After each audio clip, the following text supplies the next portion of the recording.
Hello everyone.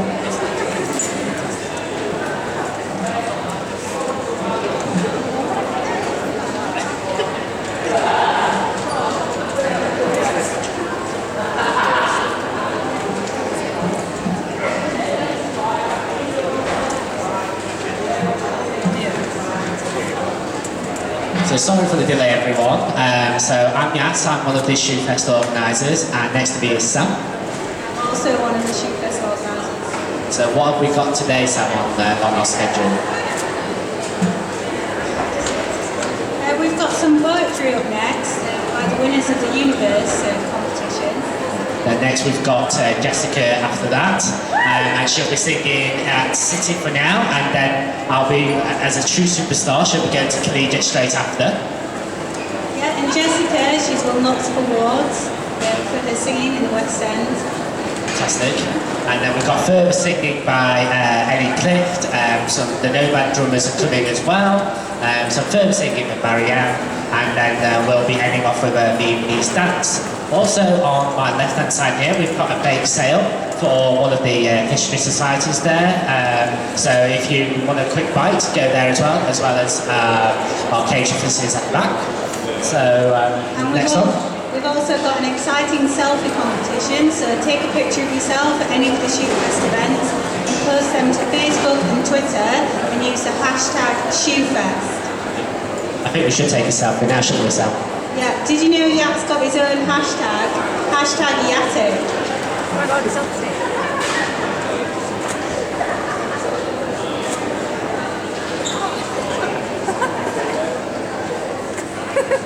Fantastic.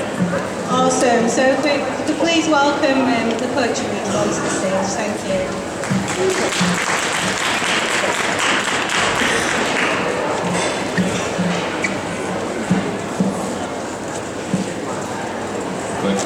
Here we go. Well, thanks for staying. It's actually the poetry of warning you all to leave, but you've stayed. You know, that's your fault. Just got to read a few poems. This first one is called A Proposal. Can everybody hear me okay? Can I just make sure? Yeah, good. Don't think I would ever let it come to this. You in a meringue dress, chewing out the caterers over the width of the finger sandwiches, the diminishing filling-to-bread ratio, flipping the canapé trays like a strong man in a rage of 1 part happiness and 2 parts fear, an eternal commitment to cleaning my beard hairs from the sink trap and answering your questions monosyllabically, too late for your liking. That's the harsh reality, honey, of this communion. See my divorcee uncle trying to fumble a hand through the slick-back dress of a too young bridesmaid, the beehive of jives dropped during the wedding speeches, and my half-cut dad staring deeply into the fruit punch, about an inch from wetting his nose, and turning the silver serving spoon through the orange-pink mix, seeing his knackered marriage crystallize on the bottom, and then see him reach in a redemptive hand to pull out a yellow ring of tinned pineapple and hold it in a ray of the DJ's lapsed lighting to find its shine or its place or its slipped meaning. Getting a bit of feedback there, that sounds great. This one's called Instead of You here. In your absence, I've had to make do with the simplest of dads. A wooden spoon pulled from its home among the whisks and the loose-nutted pizza cutter. The face I drew on the convex side is smiling. Maybe it's wrong of me to assume your happiness, Spoon Dad, but I hope you'll be proud of me. The pumpkin soup I make is delicious, you say, and then roll your head in it. That's the kind of support I've always dreamt of. You are much deeper than my real father. The bowl at the back of your head could hold me forever, my body a precious egg to be carried and cherished through the course of your life. You'd never forget how I loved you unconditionally, the way 2 spoons lie together in the cutlery drawer, taking for granted the closeness. Maybe he has a spoon son, my other father. or a set of spoon children, how polished he'd keep them with their own special places laid out beautifully around the breakfast table. I've actually had to change one of the poems here because I saw there's some kids in the audience, and it's a bit like Big Brother, can't say a few words. This one's called New World. There's one growing in the back of my fridge. It sprouted overnight like a teenager's beard, and I've seen little people in there going at my brie, leaving crumbs in the margarine. I check the tide level of the cranberry juice daily, mark with a black Sharpie where the line should be, inspect the carton in the evening. It's fallen about an inch since I last checked, slipped down like a sports sock, the container starting to look like a forehead with its wealth of worry lines.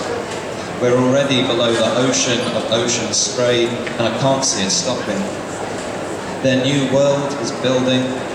They've taken up the entire bottom shelf, and I'm at a loss for where to put my cabbages. I don't know their plan, but I'm worried they want to escape and expand into my kitchen, take my worktops for a private beach, or commandeer my cupboards for would-be air hangers to house their fleets in. And now a cucumber has gone missing, the ideal vegetable for a battering ram.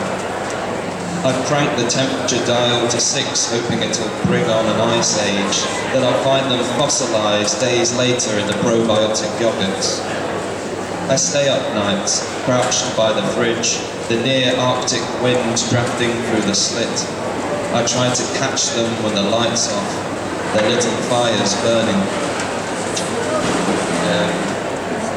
This one is also a bit apocalyptic in a way. It's sort of based on Hitchcock's Birds, and if birds took over the world a little bit, and my strange reimagining of that, the birds. It's like Hitchcock imagined it. Cover your eyes. Be thankful for the safety goggles your glasses provide. Big frames and poor vision will save your life. Their lenses like windscreens. When the birds swoop, squawk back. Become the alpha bird, and others will shed their feathers mid-air. The sky will swell like a pillow fight. Remember to blend in. Your only option of camouflage is to tar and feather, providing you have tar, that is. Otherwise, cover yourself in something sticky. Jam, golden syrup, mince pie filling, whatever you can find in the cupboards. If that fails, then run to the nearest fancy dress shop. Looting is acceptable in dire situations. A big bird costume should do the trick. The size alone should be enough to clip their wings, leave them flightless and shuddering on rickety legs. Then it's time to work your way through the pecking order. Peck everything. Benches, litter, abandoned pushchairs, your flawed compatriots. Peacock as best you can. Enroll in every talent show. Become bird. Send your old hat-human ways to the wind. When called upon to fly, let all you've left behind lift you. Lots of close-ups in that night. This is my last poem. It's a short one, so don't worry. It's a part of a series containing a character who's a writer, and this is the writer at the premiere of the movie. Thanks again. She had never wished for life to imitate art as much as she did now.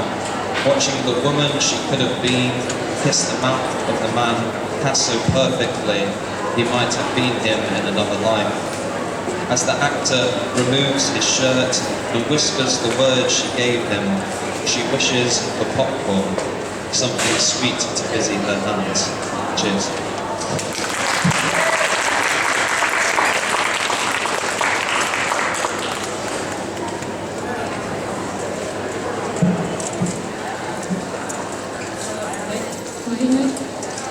My name's Barbara and I'm absolutely freezing. So I thought I'd start off with something that brings in a bit of sunshine. An afternoon at the ballet. Under a searing Cuban sun, time-bound to your steps, your rhythm. I tell the bus driver, I'm waiting for the crabs. He says, I must pray for rain. You've taken a barely scratched path, climbed mountains, slept in the forest. You bathe in the sea only when the rain calls you back. All day long I curse the cloudless sky. At 4, standing between cannons at El Morro, I see a glower rise from the horizon. By 5, the sky is gunmetal, booms and sparks, still tinderbox. Walking towards the bus at 6, the first drop, good and heavy. In 60 seconds, I'm drenched. The driver looks at his watch, then me. I scuttle sideways, all bent knees and spiky elbows. He rolls his eyes. Enter the prima ballerina, stage left. You pause when you see me, wave a third position claw, then skitter across a glittering tarmac on pointe. Enter the corps de ballet, stage left. First 10s, then hundreds of purple, black, red, yellow crabs dancing by. As I pirouette, the driver starts the engine. Inside, I hear the crunch of tyres, the shattering of what's in the blood.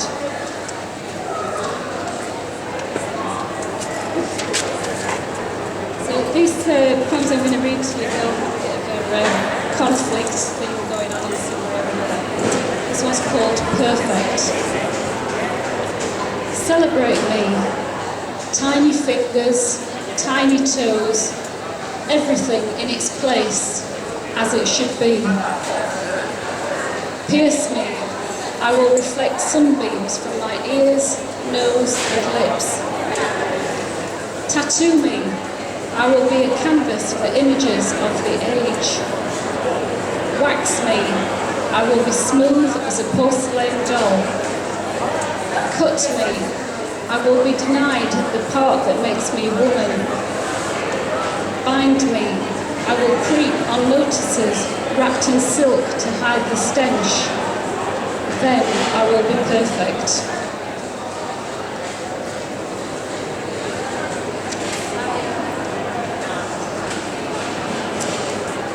They call her Letitia,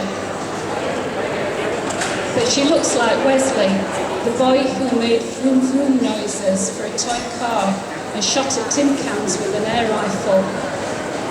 Letitia explains a 2-stroke engine better than her tutor, but wants to work with animals or computers. Jeff usually says she, but sometimes he slips out. Mostly it's the grandparent to keep the peace, for Betty's sake. Letitia chucks ice cubes at their corgi, attacks her half-brother, kicks off if touched, if she misses a Big Mac Saturday lunch, if she doesn't get her way, if anyone mistakes her for a boy. Then she slashes Jeff's car tyres, goes down the garden to flare up a fire, sends angry smoke toward the sky, shakes a fist at God.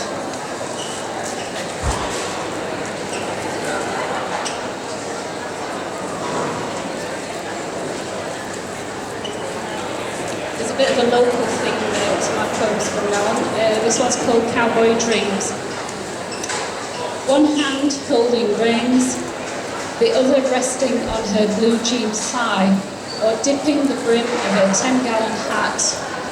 Like Jack Palance, she rides over heavy tussocks and perches on rocky outcrops, silhouetted against unsettled Pennine skies, scanning the horizon for rustlers. On Cheyenne, Montana or Blue, Mustangs and Appaloosas on prairies and plateaus, not these Welsh cobs on moorland. Once she tried to pan for gold, but all she claimed was ironstone, coal and wisps of wool. No matter, she found it anyway. This is not Arizona, it's the far west of South Yorkshire. Still, she keeps her boots on so that one day she can go out like a good cowgirl.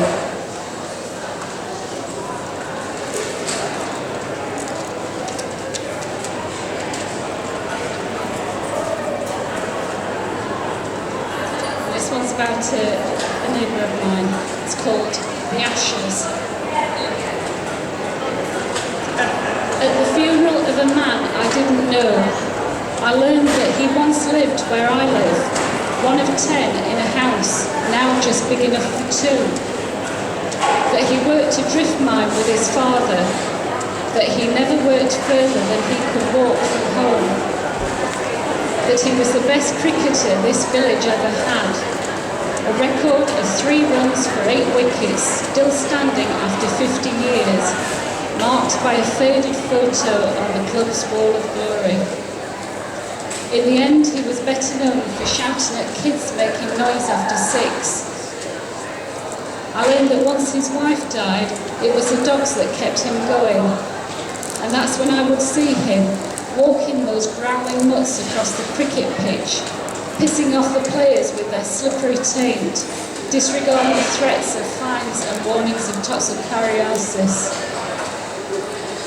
We might have expected you'll never walk alone, but always look on the bright side of life catches us out. Refreshments afterwards at the cricket club, donations in lieu of flowers to the Dogs Trust.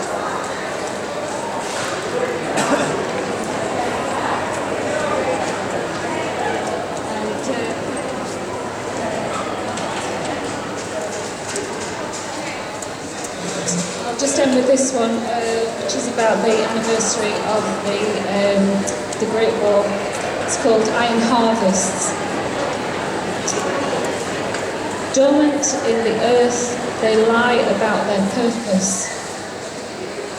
Turnips don't aim to maim or blitz a farmer planting potatoes, a child playing in the wood. Garlicky liquor, misnamed gas, a century on still bubbles. Dig carefully into the past. The sour crop of Ypres bides time in indifferent mud. Thank you.